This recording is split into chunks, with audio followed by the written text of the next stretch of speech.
ایک چھوٹے سے گاؤں میں جو سمندر کے کنارے واقع تھا، ایک غریب ملاح رہتا تھا جس کا نام ٹام تھا۔ ٹام اپنی بیوی آنا کے ساتھ ایک چھوٹے سے گھر میں رہتا تھا جو ساحل کے قریب تھا۔ وہ محنتی اور نیک دل تھے، لیکن ان کی زندگی مشکل تھی کیونکہ ان کے پاس بہت کم پیسے تھے اور وہ روزانہ صرف چند مچھلیاں پکڑ پاتے تھے۔ باوجود ان کی مشکلات کے، وہ ہمیشہ اپنے پڑوسیوں کے ساتھ جو کچھ بھی رکھتے تھے بانٹ دیتے تھے اور کبھی اپنی حالت پر شکایت نہیں کرتے تھے۔ ایک دن صبح جب سورج چمک رہا تھا، ٹام اپنی روزمرہ کی مچھلی پکڑنے کے لیے باہر گیا۔ اس نے اپنی پرانی لکڑی کی کشتی لی اور جال سمندر میں پھینک دیا۔ کچھ گھنٹوں کے انتظار کے بعد اسے جال میں ایک مضبوط کھینچ محسوس ہوئی۔ خوشی سے ٹام نے جال کھینچا اور حیران کن طور پر دیکھا کہ ایک بڑی چمکدار مچھلی جال میں پھنس گئی تھی، لیکن یہ مچھلی کسی بھی مچھلی سے مختلف تھی۔ اس کی کھال سونے کی تھی اور وہ سورج کی روشنی میں چمک رہی تھی۔ جب ٹام نے مچھلی کو پکڑنے کے لیے ہاتھ بڑھایا تو مچھلی نے نرم آواز میں بات، براہ کرم مجھے چھوڑ دو، میں تمہیں ایک خواہش پوری کرنے کا وعدہ کرتی ہوں۔ ٹام حیران رہ گیا، اس نے کبھی ایسی مچھلی نہیں سنی جو بات کر سکے اور خواہشیں پوری کر سکے۔ اس نے سوچا کہ وہ کیا مانگ سکتا ہے۔ وہ اور آنا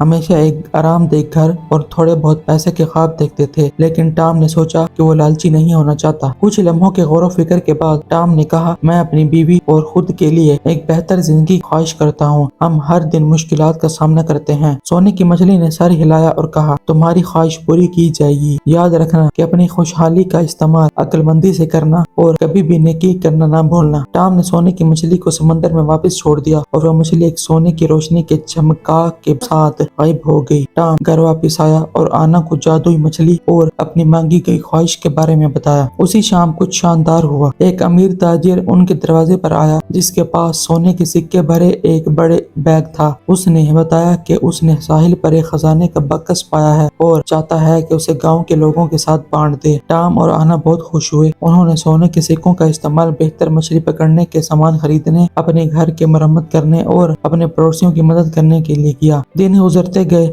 ٹام اور آنا کی زندگی بہتر ہو گئی۔ وہ زیادہ مچھلیاں پکڑنے لگے، ان کا گھر آرام دہ اور خوبصورت ہو گیا اور ان کے پاس کھانے کے لیے کافی تھا۔ انہوں نے سونے کی مچھلی کی نصیحت کو یاد رکھا کہ اپنی خوشحالی کا استعمال عقل مندی سے کریں اور نیکی نہ چھوڑیں۔ ایک دن ٹام نے دوبارہ مچھلی پکڑنے کا فیصلہ کیا۔ امید تھی کہ سونے کی مچھلی دوبارہ ملے گی۔ اس نے جال سمندر میں پھینکا اور اسے ایک بار پھر ایک مضبوط کھینچ محسوس ہوئی۔ جب اس نے جال کو کھینچا تو سونے کی مچھلی دوبارہ ملی۔ مچھلی پہلے سے زیادہ بھی چمکدار تھی۔ سونے کی مچھلی نے دوبارہ بات کی، شکریہ کہ تم نے اپنی خواہش کو عقل مندی سے استعمال کیا اور دوسروں کی مدد کی۔ انعام کے طور پر میں تمہیں ایک اور خواہش پوری کرنے کا وعدہ کرتی ہوں۔ ٹام نے سوچا کہ ان کی زندگی پہلے ہی بہت بہتر ہو چکی ہے، لیکن انہوں نے یاد کیا گاؤں میں ابھی بھی بہت سے لوگ مشکل میں ہیں۔ وہ چاہتا تھا کہ زیادہ لوگوں کی مدد ہو سکے۔ ٹام نے کہا، میں چاہتا ہوں کہ ہمارے گاؤں کے تمام لوگوں کی زندگی بہتر ہو اور سب کے پاس کافی کھانا اور گرم گھر ہو۔ سونے کی مچھلی کی آنکھیں خوشی سے چمک اٹھی۔ تمہاری خواہش پوری کی جائے گی، مچھلی نے کہا، یاد رکھو کہ میں اپنے دل کو نیکی سے بھرا کرو۔ سونے کی مچھلی ایک بار پھر غائب ہو گئی اور پیچھے سونے کی روشنی کی لکیریں چھوڑ گئی۔ اگلی صبح ٹام اور آنا نے پایا کہ ان کا گاؤں مکمل طور پر بدل چکا ہے۔ جو چھوٹا اور مشکل وقت گزرنے والا گاؤں تھا،